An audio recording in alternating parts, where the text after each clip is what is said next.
Terima kasih. Assalamualaikum warahmatullahi wabarakatuh. Selamat sore dan salam sejahtera untuk kita semua.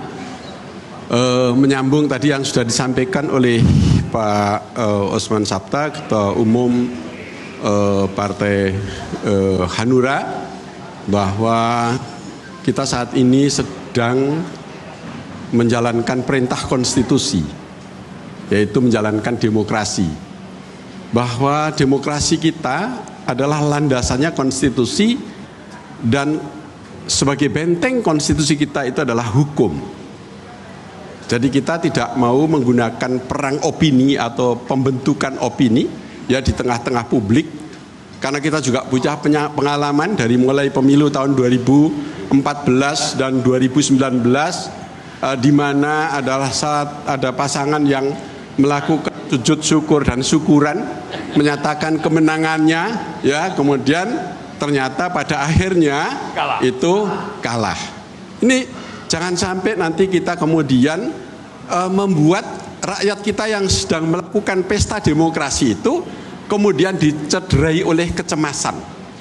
Jadi biarlah pesta demokrasi itu dinikmati oleh rakyat secara natural, ya. Rakyat yang sedang berdaulat menggunakan senjata kekuasaannya tiap sekali itu betul-betul bisa ia nikmati. Biarlah rakyat yang berdaulat untuk menjalankan demokrasi ini. Kita semua adalah menghantarkan rakyat, karena rakyatlah yang pegang hak kedaulatan rakyat itu.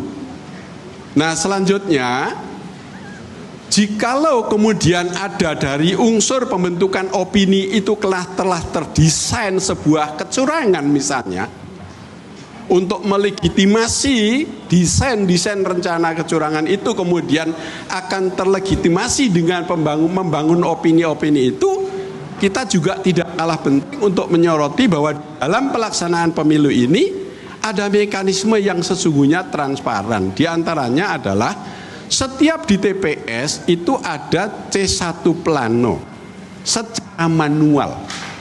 Ini yang sedang kita tunggu. Nah, masing-masing partai politik seperti di PDIP, P3, Hanura, dan Perindo memiliki pusat tabulasi nasional yang setiap TPS, berita acara hasil penghitungan suara yang ditandatangani oleh semua partai politik peserta pemilu itu, lalu secara manualnya itu sementara difoto, dikirim ke pusat tabulasi, dan setelah kumpul maka nanti C1 aslinya akan dikirimkan ke pusat. Itu sebagai benteng hukum untuk mengawal demokrasi yang jujur, adil, dan transparan. Jadi bukan kita saling ngeklaim kita 10% itu adalah bukan. Ini adalah pemilu atas perintah konstitusi sejak negeri ini merdeka. Jadi saya terima kasih rekan-rekan pers mengawal ya pemilu ini dengan baik agar jujur, ya. Ini adalah menjadi kewajiban kita semua untuk demokrasi. Demokrasi untuk kita cederai dengan hanyalah semata untuk pembentukan opini, kepentingan kelompok-kelompok tertentu.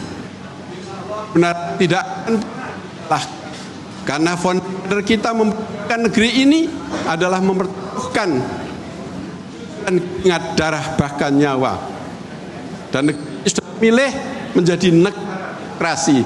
Demokrasi adalah untuk membangun umat, membangun kesejahteraan rakyat. Jadi kewajiban kita untuk terus kita tegakkan lewat demokrasi itu. Terima kasih rekan-rekan pers media untuk dari masing-masing TPS itu terkumpul di pusat tabulasi nasional. Itu suatu yang kemudian nanti awan. Mungkin itu saja yang bisa saya sampaikan. Terima kasih. Assalamualaikum warahmatullahi wabarakatuh.